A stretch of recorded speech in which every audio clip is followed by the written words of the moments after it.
मी काल केलेलं वक्तव्य हे कुठल्या रागाच्या भरात नाही, पण जे साईबाबा संस्थांचं काम आहे, साईबाबा संस्थांचं काम काय होतं, हा लेझर शो केव्हा तर संपला पाहिजे होता. या लेझर शो मध्ये दडलेलं होतं शिर्डीच्या रोजगाराचं भविष्य. माझ्यावर टीका करतात, त्यांना काय माहिती शिर्डीचे लोक काय सहन करतात. उद्या एखाद्या शिर्डीच्या मुलीवर अत्याचार झाला तर कोण येणार इथं. मी कुठलंही स्टेटमेंट मागे घेणार नाही. मी माझ्या मतदारसंघाच्या बहिणींना सुरक्षित ठेवायची जबाबदारी सुजय विखेची आहे, मी पूर्ण करणार. काल माझं वक्तव्याचा विपर्यास केला. मी काय बोललो, माझं एकच म्हणणं होतं की ज्या पद्धतीने प्रसादालयाचं कामकाज चालतं, साई भक्त येणारा मग तो महाराष्ट्रातला असू देशभरातला असू, त्यामध्ये आम्ही साईबाबाच पाहतो. साई भक्त नसले तर आपलं अस्तित्व नाही राहणार. साई भक्तांच्या बद्दल मनामध्ये कुठल्याही प्रकारे दुसरी भावना असल्याचं कोणाच्याही काही कारण नाही. साई भक्त येतात म्हणून आपलं घर चालतं, साई भक्त येतात म्हणून या शिर्डीच्या प्रत्येक माणसाचं घर चालतं. म्हणून साई भक्तांमध्ये आपण साईबाबा पाहतो, देव पाहतो, पण आपला आक्षेप साई भक्तांचा नाही. आपला आक्षेप बाहेरून आलेले लोक जे त्या प्रसादालयामध्ये मोफत जेवण घेऊन या ठिकाणी राहून गुन्हेगारीचं प्रमाण वाढवतात, त्यांच्यावर आक्षेप आहे. मग गुन्हेगारीचा बंदोबस्त करायचा नाही का. मी जे वाक्य बोललो ते या ठिकाणी असलेले गुन्हेगार जे या ठिकाणी भिकारीचं सोंग घेऊन येतात, रोज सकाळी 8 वाजता गाड्यांमध्ये भिकारीला आणले जातात. दिवसभर त्यांना सोडलं जातं, साई भक्तांचा छळ केला जातो. मध्ये ब्रेक मिळाला तर त्या ठिकाणी जेवायला जातात, मोफत जेवण करून परत येतात आणि संध्याकाळच्या वेळी तर दारू पिऊन हे गुन्हेगार लोक साई प्रसादाला जेवायला येतात. सांगा काय करायचं आम्ही. एखाद्या मुलीबरोबर घटना घडली, कोण वाचवणार आहे. मी सगळ्यांचा भाऊ आणि सगळ्यांचा मुलगा म्हणून मला काम करायचं आणि ते काम सुजय विखे शेवटच्या श्वासापर्यंत करणार. कोणाला किती माझ्यावर टीका करायची मी खात नाही, घाबरतही नाही. साई भक्तांबद्दल आदर आहे, तो शेवटच्या श्वासापर्यंत राहणार, त्या बाबतीत आमची भूमिका नाही. आमचा आक्षेप साई भक्तांबद्दल नाहीच आहे. आमचा आक्षेप या त्या ठिकाणी आलेल्या सर्रास व्हाईटनर लावून काय नशे लोक करू राहिले. सर्वांना विनंती आहे, आपल्या जागेवर थांबायचं आहे. काल दादांनी जे वक्तव्य केलेलं आहे त्याला आपण सर्वांनी जोरदार हातवरती करून समर्थन द्यायचं आहे. डॉक्टर सुजयदादा विखे पाटलांचा, माननीय नामदार राधाकृष्ण विखे पाटलांचा. दादा, शिर्डी तुमच्या सोबत आहे, पुढेही राहील आणि अगोदर पण होती. गायके पाटील परिवारातर्फे आपलं खूप खूप स्वागत. आणि विखे पाटील परिवाराचा एक सदस्य आपल्या सगळ्यांच्या आशीर्वादाने 8व्यांदा म्हणजे 35 वर्ष आपण आमच्या परिवाराला या मतदारसंघाचं प्रतिनिधित्व करण्याची संधी दिली. त्याबद्दल विखे पाटील परिवाराच्या वतीने समस्त ग्रामस्थांचे मनापासून आभार व्यक्त करतो. एक फार मोठा प्रवास आहे. हा सोपा विषय नाही की एक व्यक्ती 35 वर्षापासून मतदारसंघामध्ये काम करत जनतेचा विश्वास संपादन करत मागच्या वेळेसच्या तुलनेमध्ये एक समान मताधिक्य घेऊन 8व्यांदा विधानसभेवर निवडून जातो. ही सगळे चमत्कार समोर बसलेल्या आमच्या माता भगिनींचं, सर्व ज्येष्ठ कार्यकर्त्यांचं आणि ज्यांना आपल्या मुलांचं भवितव्य उज्ज्वल करायचं आहे असा विचार घेऊन ज्यांनी मतदान टाकलं, या मतदानाची परतफेड तुमच्या मुलांचं भविष्य उज्ज्वल केल्याशिवाय मी थांबणार नाही. हा शब्द सुजय विखे तुम्हाला. हे दुसरं कोणाचं कामही नाही, हे दुसरं कोणी करूही शकत नाही. कारण की जेवढ्या आत्मीयतेने आम्ही तुमच्यासाठी करू शकतो. मी नेहमी म्हणतो की खरा माणूस कोण, एक ज्याला पैशाची गरज नाही. माणूस जेव्हा स्वार्थी होतो तेव्हा तो सर्वसामान्य माणसाचा विकास करायला विसरतो. पण ज्याला कधी पैशाची आवश्यकता नाही, पैशाचा हेवा नाही, तोच माणूस खरंच जनसामान्य माणसाचं काम करू शकतो. मला कुठल्याही प्रकारे पैशाचा मोह नाही. माझ्याकडे जेवढं आहे ते मी सर्वसामान्य या शिर्डी विधानसभा मतदारसंघाच्या सर्वसामान्य माणसाच्या जीवन बदलण्यासाठी मी करेल, ही भूमिका मी करतो आणि यापुढे देखील करत राहील. त्यामुळे पैशाचा हेवा असणारा सुजय विखे हे 10%, 5% हा धंदा बापजन्मी आपण कधी केला नाही. उलट आपल्या खर्चातून सामान्य माणसाला काय देता येईल ही भूमिका घेऊन आपण कायम काम केलं. आणि म्हणून आज या पुढच्या 5 वर्षामध्ये बदललेल्या शिर्डीकडे आपण जाणार आहोत. उद्या किंवा 2 दिवसामध्ये 40 कोटी रुपयाचं शिर्डीचं साईबाबांचं थीम पार्कचं टेंडर फ्लॅश होणार आहे. मी सगळ्या निवेदनची प्रक्रिया, सगळे tender, laser show, water fountain असे टेक्निकल गोष्टी क्लिष्ट असल्यामुळे सार्वजनिक बांधकामाला जेव्हा विचारलं ते म्हणले, साहेब आमच्या उभ्या आयुष्यामध्ये स्वातंत्र्यानंतर 75 वर्षामध्ये असं कधी टेंडर पाहिलं नाही. म्युझिकल फाउंटेन, लेझर शो, आमच्या पुस्तकातच हे आकडे नाहीयेत. दिल्लीहून सगळे लोक बोलवले, टेंडर काढायला प्रक्रियेमध्ये मदत केली आणि म्हणून परवा टेंडर फ्लॅश झाल्यावर मला असं वाटतं की जानेवारी अखेर आपण या 40 कोटीच्या थीम पार्कचं भूमिपूजन माननीय नामदार राधाकृष्ण विखे पाटील साहेबांच्या हस्ते केलं. हा लेझर शो दुरुस्त कागदावर होता, याच्यावर आरोप झाले, प्रत्यारोप झाले. या लेझर शोचं निर्माण जे काम साईबाबा संस्थान विश्वस्त व्यवस्थेचं होतं ते आम्हाला या ठिकाणी पूर्ण करावं लागलं. हे मुद्दा मी त्या ठिकाणी सांगतो. मी काल केलेलं वक्तव्य हे कुठल्या रागाच्या भरात नाही, पण जे साईबाबा संस्थांचं काम आहे, साईबाबा संस्थांचं काम काय होतं, हा लेझर शो केव्हा तर संपला पाहिजे होता. या लेझर शो मध्ये दडलेलं होतं शिर्डीच्या रोजगाराचं भविष्य. या लेझर शो मध्ये दडलेलं होतं या ठिकाणी असलेल्या ग्रामस्थांच्या मुलांचं भविष्य. पण त्यासाठी आपल्याला वेळ नाही आणि म्हणून हे काम आम्ही करतो आणि म्हणून माझा खरा आक्षेप असतो प्रत्येक गोष्टीला. तर लेझर शो सुरू झालं, फेब्रुवारीमध्ये काम सुरू होईल, जानेवारी अखेर काम सुरू होईल आणि 6 महिन्यामध्ये या लेझर शो सुरू करून साई भक्त इथं मुक्कामाला थांबून घेण्याची त्या लेझर शोच्या माध्यमातून जबाबदारी आपली आहे, ते आपण करून दाखवू.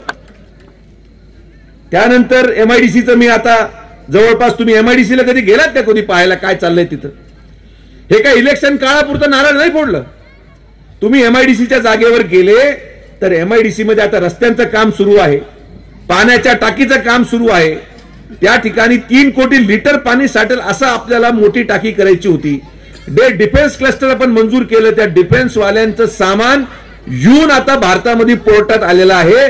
अवघ्या 6 महिन्यामध्ये एक अव्यढव्य एमआयडीसी उभं करून शिर्डीच्या प्रत्येक घरामध्ये रोजगार निर्माण करायचा प्रयत्न आपला आहे, तो सुजय विखे तुम्हाला करून दाखवतो.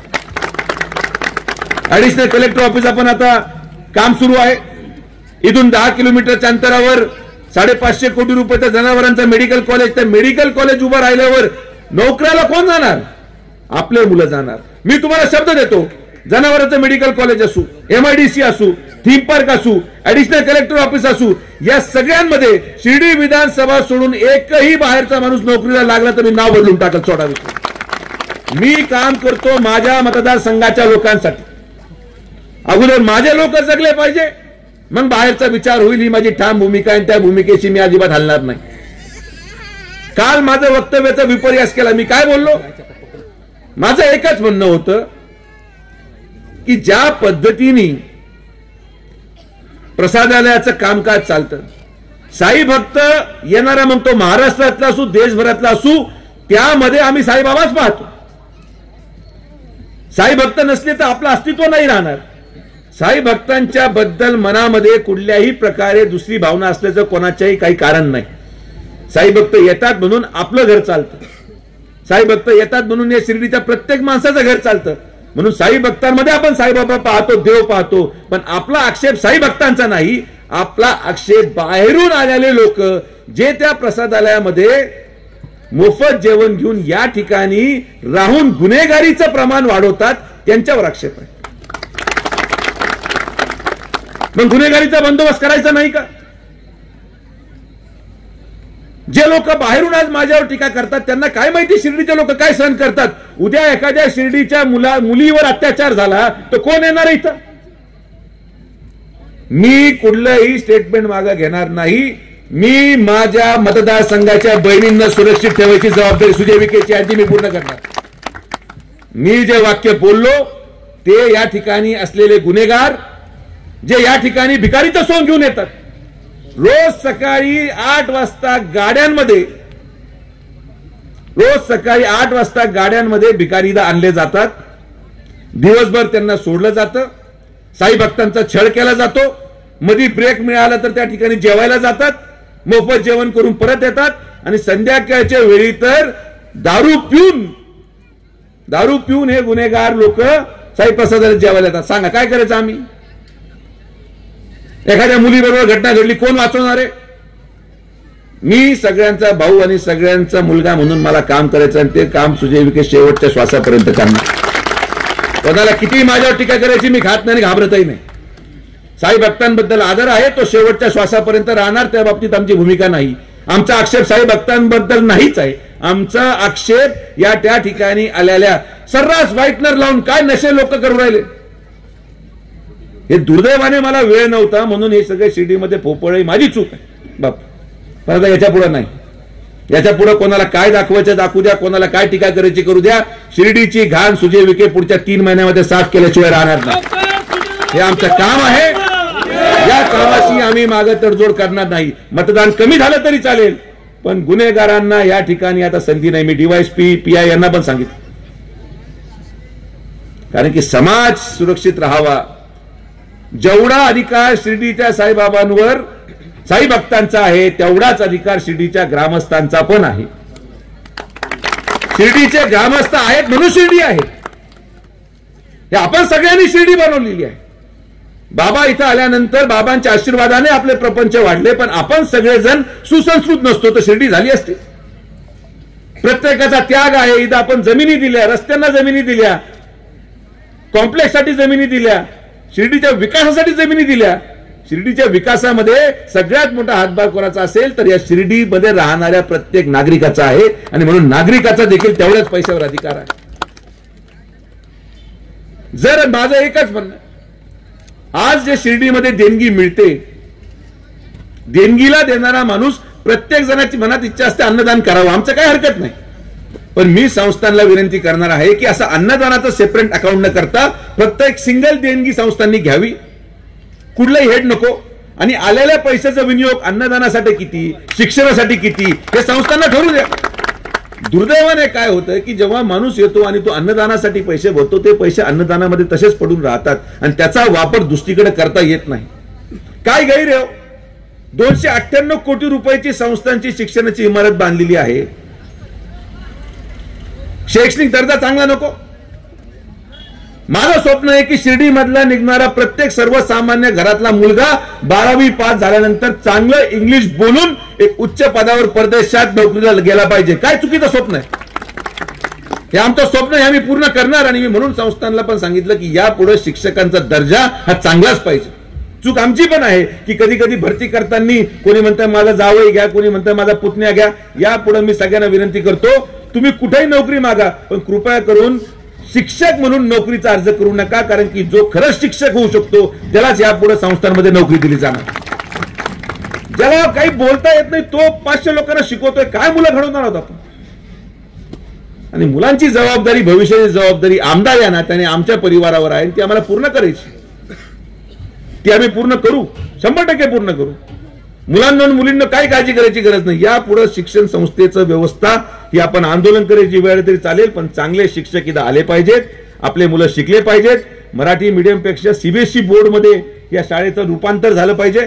माझं स्वप्न आहे शिर्डीची अर्थव्यवस्था बदलायची असेल तर मी संस्थांना काय म्हटलो की तुम्ही पैसे सगळे एका अकाउंट मध्ये घेऊन आम्ही महसूल मंत्री म्हणून साईबाबा संस्थानला 20 एकर जागा, 40 कोटीची जागा मोफत देऊ शकतो, तर त्या अटीवर स्पष्ट लिहिलेलं आहे की 2 वर्षाच्या आत त्या जागेवर 100 कोटी रुपयाचं क्रिकेट स्टेडियम संस्थांनी उभारावं. काय चुकीचं आहे याच्यामध्ये? एक क्रिकेट स्टेडियम आपल्याकडे काय नाहीये, विमानतळ आहे. विमानतळाला आता 500 कोटी रुपये दिले, त्याचं काम सुरू आहे. 500 कोटी रुपयाचं विमानतळ, नाईट लँडिंग, 5 स्टार हॉटेल आता 3-4 सिटीमध्ये येणार आहेत.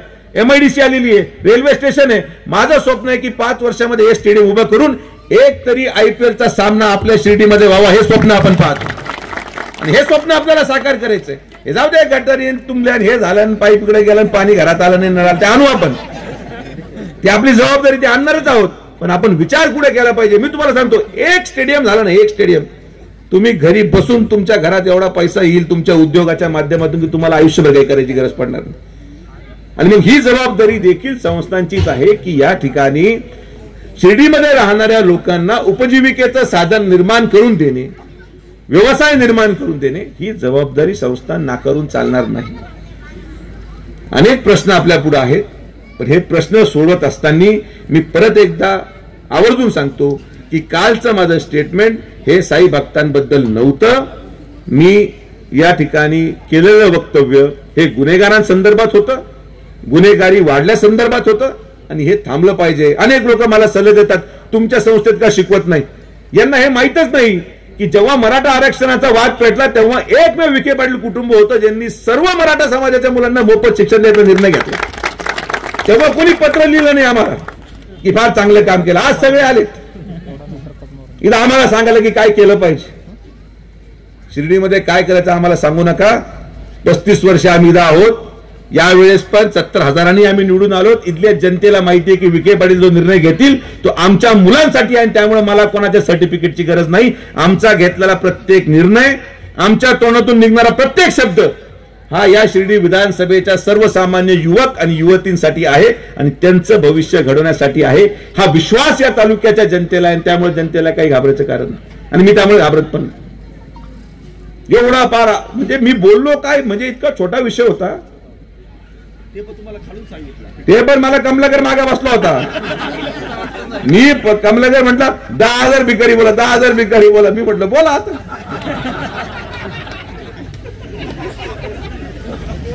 काल सकाळपासून संध्याकाळपर्यंत टीव्हीवर फक्त मीच आहे. म्हटलं मला तर काही कळलं ना. म्हटलं असं काय वाक्य झालं. साई भक्तांचा अवमान केला नाही. आम्हाला आमचा त्रास माहितीये. आमचा त्रास आम्हाला सहन करावा लागतो, आमच्या मुलबाळांना सहन करावा लागतो. त्याच्या विरुद्ध तुम्ही बोलला. एवढं सगळं सोडा. स्वतः साईबाबा संस्थांच्या 3 सदस्यीय कमिटीमध्ये जी टिप्पणी सादर की 10 रुपयाचं जेवण झालं पाहिजे त्यांची सही आहे खाली. ते 3 सदस्यीय कमिटीची. माझा विषय तर नंतर राहिला हो. पण आपण त्या राजकीय वादामध्ये पडू नये. माझ्यासाठी हा वाद संपला. मी ती भूमिका का घेतली हे मला तुमच्या पुढे मांडायचं होतं. मी या पुढच्या 5 वर्षामध्ये अतिशय उत्कृष्ट काम करून दाखवेल आणि मला आता वेळ पण आहे. मला काय फार कुठं जायचं अशातला काय भाग नाही. मी तुमच्यामध्ये जसा शब्द दिला तसा आज मी गायकी वस्तीवर आलो. अजून आपण इतर ठिकाणी जाऊन प्रश्न समजून घेऊ. तुम्ही वेळ द्या फक्त या प्रक्रियेला. थीम पार्क उभा राहायला, MIDC उभी राहायला, जनावरांचं हॉस्पिटल मेडिकल कॉलेज उभं राहायला एक साधारण 1-1.5 वर्षाचा प्रवास आहे. 1.5 वर्ष माझ्यासाठी थोडंसं सहन करा. बेरोजगारीचा प्रश्न सहन करा. 1.5 वर्षानंतर हळूहळू शिर्डीमध्ये परिवर्तन व्हायला सुरू होईल. MIDC मध्ये उद्योग आल्यावर आपाप हॉटेल चालतील. दुसरं कुठं हॉटेल आहे तुम्हाला विश्वास बसणार नाही. MIDC मध्ये जेवढ्या प्लॉटची मागणी येते आम्ही उद्योग मंत्र्यांना सांगितलं एकही प्लॉट हॉटेलसाठी द्यायचा नाही. आमच्याकडे हॉटेल भरपूर आहेत. त्यामुळे पूर्ण 500 एकराच्या MIDC मध्ये एक पण हॉटेल आपण येऊ दिलं नाही. कारण की शिर्डीचे हॉटेल चालले पाहिजेत हा उद्देश देखील आपण ठेवला. एवढा विचार कोणी करत नाही हो. निस्वार्थपणे प्रेम केलं लोकांनी, निस्वार्थ भावनेने लोकांसाठी काम करायचंय.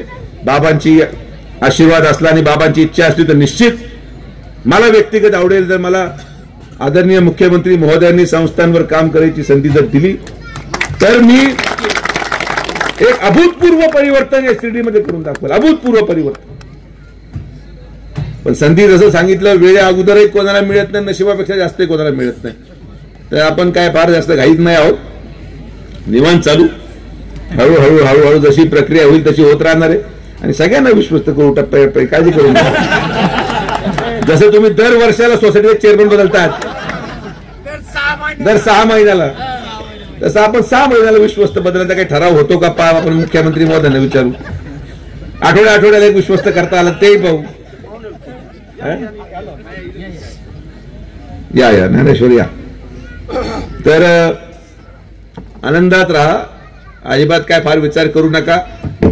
टीव्हीवर काय चालतं काय माझ्याबद्दल बोललं जात आहे मी काय उत्तर देतोय काही नाही. तुम्हाला मी ओळखतो, मी तुम्हाला ओळखतो. विषय संपला. आपल्याला काय करायचं बाहेर काय चाललंय आमचं चालू तर जुगलबंदी चालत राहील आयुष्यभर.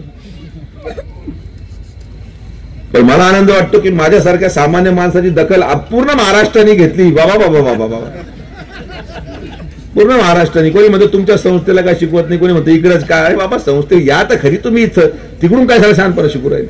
आम्ही काय केलं इथं, प्रवरा कशी उभी राहिली. जर प्रवरा ग्रामीण शिक्षण संस्था उभी राहिली नसती तर आज महाराष्ट्राचा एकही बहुजन समाजाचा माणूस डॉक्टर आणि इंजिनियर झाला नसता. हे प्रवरेचं योगदान आहे या महाराष्ट्रासाठी. पण हे त्याच्यानंतर जन्मले दुर्दैवाने बरेचसे लोक बोलणारे की प्रवरेने काय योगदान दिलं या महाराष्ट्रासाठी, की पार महाराष्ट्र राज्याचा मुख्य सचिव करीर साहेब सुद्धा प्रवरा पब्लिक स्कूलचा विद्यार्थी राहिला. हे आपण कबूल.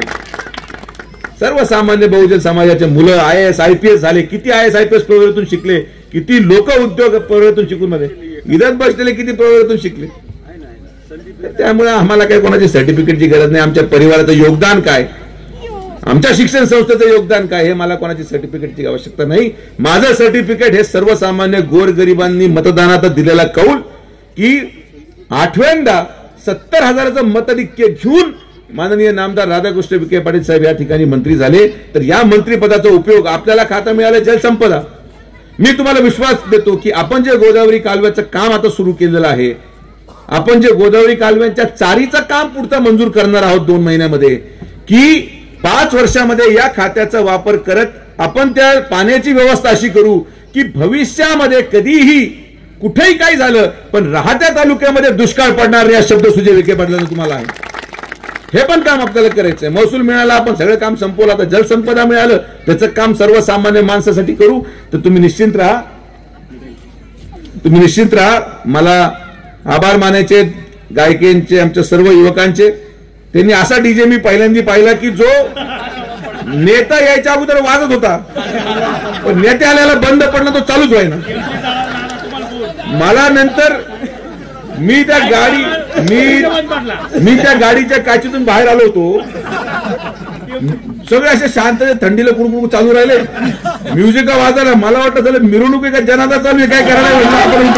म्हणलं आपण भाऊ मला उतरून घेऊ. फुलं हे पा, जनादा कसा असतो, माणूस असा वरतीच असतो, शांत असतो आणि लोक फुलंही टाकतात.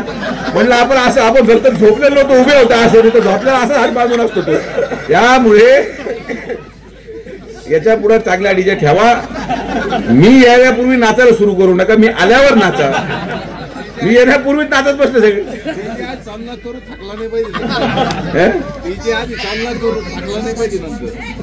आज त्या मंडपाचा एक कार्यक्रम होता, मंडपाचा महोत्सव. त्याचा मला फार डायलॉग आवडला. तरी एक पत्र वाचलं, एक मंडपाचं व्यथा, मंडपवाल्याची व्यथा असं तो वाचत होता. तरी काय वाचावं, तो म्हणलं की मंडपवाल्याची व्यथा किती आहे की लग्न 3 दिवसा अगोदर मंडप लावल्यावर मंडपाची सुपारी देणाऱ्याची पोरगी पळून गेली तरी नुकसान आमचंच आहे. मी म्हटलं बापाचा विचार करता का. म्हणजे जीवनामध्ये असे अनेक प्रसंग येतात, त्या प्रसंगातून मार्ग काढत आपण पुढे चालू. एक संघ राहू, एक मुठीने राहू. मतदान येतं जातं काही ठीक आहे, काही ठिकाणी मतदान नाही पडलं, एवढं चांगलं काम करून नाही पडलं आणि विरोधकाला 8,000 मतं शिर्डी नगरपंचायतीमध्ये पडतात. ठीक आहे, वेगळे वेगळे कारण असू शकतात. मी काय कोणाला दोष देण्यामध्ये जास्त रस ठेवत नाही. अजून चांगला प्रयत्न करू की जे 8,000 मागच्या वेळेस 4,000 विरोधात गेले होते, यावेळेस 8,000 गेले, तर ते परत 3,000 कसे येतील विरोधातले मतं, यासाठी आपल्याला 5 वर्ष काम करायचंय. आणि मी जसं म्हटलो की मला तुम्ही सगळं सांगितलं, गद्दारी काय झाली, कोणी काय केलं, काय हा विषय सोडून द्या. मी कालच व्याख्यानमालेमध्ये सांगितलं की मी कधीच कोणाचा हिशोब अपूर्ण ठेवत नाही. हिशोब हा पूर्ण झाला पाहिजे, नाहीतर मग उधारी ठेवून छातीवर किती दिवस फिरायचं आपण. संगमनेरची उधारी होती ती मी मोकळी केली, पारनेरची उधारी होती ती मी मोकळी केली. तर आता मोठ्या मोठ्या उधाऱ्या सगळ्या मोकळ्या केल्यात. आता या नगरपंचायतीच्या हद्दीमध्ये उधार किती छोटे, ते कोटी कोटीच्या होत्या, हे फक्त ते रेवड्यांच्या उधार आहेत. रेवड्यांच्या उधाऱ्या कधी मोकळ्या करेल त्यांना कळणार सुद्धा नाही मोकळे झाले म्हणून. आणि ही पण शक्यता आहे की ते रेवड्यावाले एखाद्या स्टेजवर पण असं असतं. हे पण तुम्हाला सांगतो बघा, समजू नका. माझ्या बरोबर लोक दिसले म्हणजे आमच्या यांना वाटतं बा मला येडत काढते, त्याला माहिती मी डोक्यात वाटतं. आपण सगळ्यांनी ओळखू शकलो तर मग कोण ओळखलं. त्यामुळे बरं मी हे सांगितलं नाही बरं का, पहिल्या रांगेत दुसऱ्या रांगेत, त्यामुळे तुम्ही मागे पुढे पाहू नका, एकामेकाकडे पाहून राहिले. हे असेच आमचे सगळे खिलाडी एकामेकाकडे सगळे एकामेकाकडे पाहून राहिले. तर हे व्हिडिओ शूटिंग मला फक्त द्या, कारण की मी मागे पाहत होतो कोण कुठं पाहत होतं येतं मी शूटिंग काढून. म्हणजे ज्यांच्यावर मला शंका होती ते खरंच होते का हे पण त्या व्हिडिओ कोणी एकामेकाला पाहिलं, कोणी डोळा मारला, कोणी डोळे केले. हे सगळे जे शिर्डीच्या स्टेजवर बसले आहेत यांचं काम फक्त डोळ्यावर चालतं. डोळ्यावर खुना करून खुनवण्यातच चाललंय यांचा कार्यक्रम. तर जाऊ द्या, आनंदाचा दिवस आहे. आपण सर्व माता भगिनी एवढ्या मोठ्या संख्येने आलात. सरकार आणण्यामध्ये सगळ्यात मोठा वाटा आमच्या लाडक्या बहिणींचा राहिला आणि तुम्ही मतदान टाकलं म्हणून परत 1500 रुपये तुमच्या खात्यावर डिसेंबरचे आले. आणि आता 2100च्या बजेटमध्ये तरतूद आहे ते 2100च ठेवा, काय अडचण नाही. आणि ते तुमचे पैसे तुमच्याकडेच ठेवा. परत आपण कुठेतरी यात्रा काढणार आहोत, त्या यात्रेमध्ये मग खर्च करा. आपल्याकडे यात्रा बंद होत नाही, आपली तिजोरी कधीच बंद झाली नाही, आपली ओपन सिस्टम आहे. आणि यावेळेस पुरुषांचा पण आपण नंबर लो, महिला पण झाल्या, पण पुरुष वेगळ्या ठिकाणी, मुलं वेगळ्या ठिकाणी आणि महिला आमच्या माता भगिनी वेगळ्या ठिकाणी. सगळे एकत्र आले तर गोंधळ होईल. तर आपण सगळेजण आलात, सगळ्यांचे मनापासून आभार. असं निस्वार्थ प्रेम आशीर्वाद विखे पाटील परिवार कायम ठेवा. आजीवनपणे शेवटच्या श्वासापर्यंत या शिर्डी विधानसभेच्या सगळ्या लोकांचं आयुष्य अतिशय उत्कृष्ट व्हावं या दृष्टिकोनातून मी काम करत राहील. हा शब्द साहेबांना म्हणून तुम्हाला देतो. परत एकदा आपण सगळेजण आलात. जो कार्यक्रमाचं आयोजन आमच्या सगळ्या गायके परिवारातल्या युवकांनी केलं, अशोक असेल, पप्पू असेल, सगळ्यांनी मिळून त्यांच्या संघटनेच्या वतीने केलं, त्यांच्या मनापासून आभार. जय हिंद, जय महाराष्ट्र, जय श्रीराम. खुशखबर खुशखबर, विनायक डेव्हलपर्स यांचे मराठी पाऊल पडते पुढे. सबुरी पार्क मध्ये बुकिंग करा आपला प्लॉट. बस स्टॉप, शाळा, बँक अगदी 5 मिनिटांच्या अंतरावर. सबुरी पार्क साठी 20 फूट स्वतंत्र रोड. साई समाधी मंदिरापासून 10 मिनिटांच्या अंतरावर. प्लॉट पर्यंत पोहोचण्यासाठी 22 मीटर बायपास रस्ता. MSCB pole connection. 16 फूट अंतर्गत रस्ता व सर्व सोयी सुविधा. 2 मीटर अंतरावर वाचनालय. लहान मुलांसाठी भव्य गार्डन. रहिवाशांसाठी अनुकूल असा सुंदर परिसर. Zone yellow. ठिकाण कीज हॉटेलच्या बाजूला, साई श्रद्धा हाऊसिंग सोसायटी समोर, सबुरी पार्क, शिर्डी. तेव्हा त्वरा करा आणि आजच आपला प्लॉट बुक करा. आमचा संपर्क क्रमांक श्रीयुत विरेश चौधरी पाटील, मोबाईल क्रमांक 90 11 11 20 10. श्रीयुत विनोद गोंदकर पाटील, मोबाईल क्रमांक 95 11 11 44 42. तसेच श्रीयुत चैतन्य साबळे, मोबाईल क्रमांक 99 70 75 0005. विखे पाटील आणि खासदार डॉक्टर सुजय विखे पाटील यांच्या मार्गदर्शनाखाली एअरपोर्ट रोड लगत शिर्डी हद्दीत साईच्या ग्रुपच्या माध्यमातून रामनगरीचा भव्य प्रोजेक्ट. वैशिष्ट्ये: शिर्डी एअरपोर्ट रोड लगत, बस स्टॉप, शाळा, बँक 5 मिनिटांच्या अंतरावर. ड्रेनेज व स्ट्रीट लाईट. प्लॉटमध्ये प्रशस्त श्री राम मंदिर. साई समाधी मंदिरापासून 10 मिनिटांच्या अंतरावर. MSCB pole connection. 20 फुटी अंतर्गत रस्ता व दोन्ही कडेने सुशोभित झाडे. रहिवाशांसाठी अनुकूल. शिर्डी नांदुर्गी शिवरस्ता लगत, साई परिक्रमा मार्गालगत. प्लॉट लगत 18 मीटर प्रस्तावित रस्ता. तर त्वरा करा, आजच आपला प्लॉट बुक करा. बुकिंग साठी संपर्क करा श्री गणेश तोरडमल 99 21 21 95 61. श्री शुभम वेणुनाथ गोंदकर 97 67 06 66 85.